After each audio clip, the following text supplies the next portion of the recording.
Welcome to the Legally Speaking podcast, powered by Kasoon Car. I'm your host, Rob Hanna. Today, I'm delighted to be joined by Guy Stern, where we'll be featuring our second episode on the mini-series of starting a startup.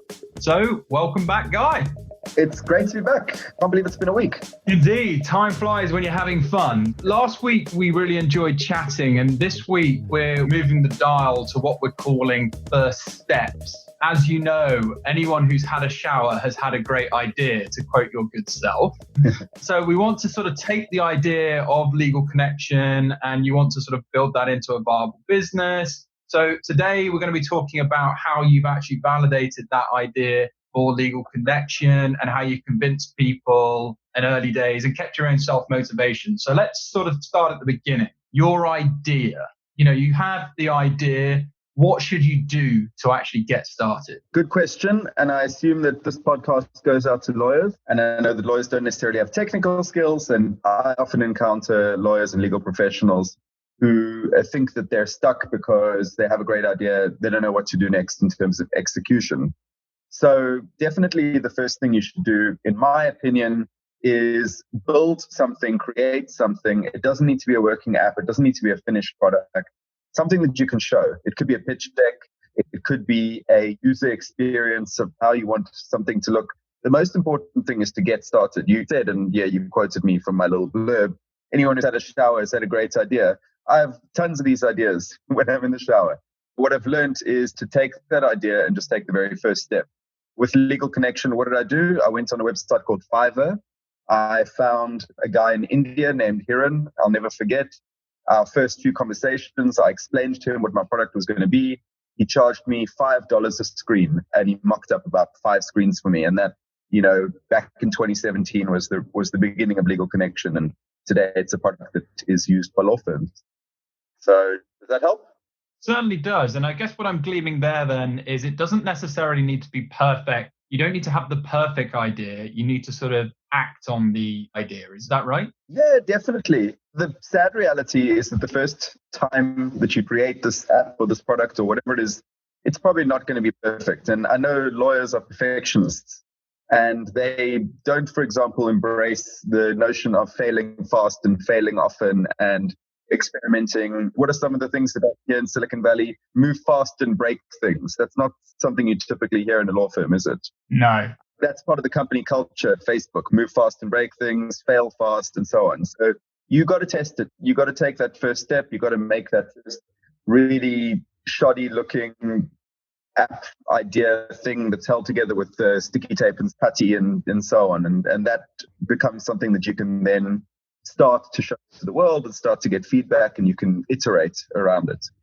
Yeah. Okay. So then you've built something, or you've got the initial, in this case, the app.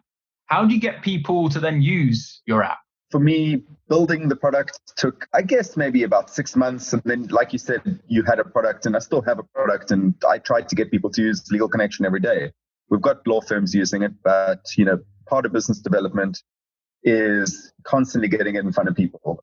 Law is super tricky in that lawyers are not sitting on the internet Googling for a product to make their life easier. Lawyers like to do things the way that they are used to doing things. And if you want to sell products into law firms, you're going to have to really hustle. For me, it comes often down to going to events, taking out the business card and giving it to everyone I can. Today, there are no events because of COVID. So it's literally getting on LinkedIn, messaging people, hi there, I see you've got a law firm. I'd love to have half an hour of your time to show you my product. That's very effective.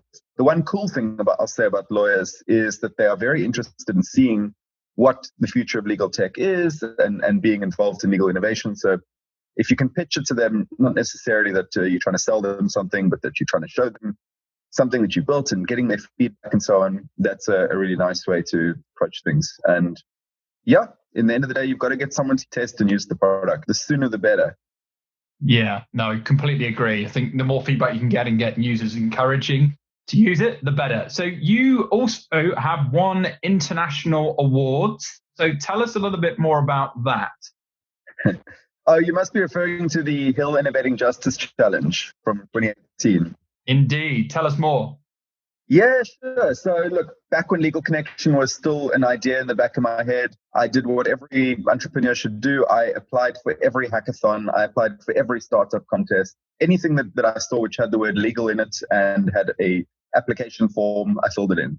And so something I just happened to find was the Hill Innovating Justice Challenge. It started with the Global Legal Hackathon in Johannesburg. Access to justice is a topic relating to the 5 billion people around the world that lack the funding and the means to access a lawyer and solving their problems. And, often people in the legal tech space got their start in access to justice, and certainly we did. So what we landed up building that got us the attention of the Hill team is a sort of a WhatsApp of law that would allow a community paralegal and a pro bono lawyer to work together on a case in this WhatsApp style, which I explained to you in the last episode. And in doing so, pro bono lawyers could dip in and out of cases, maybe in a 5-minute break in between meetings, and could actually participate more easily in the access to justice space.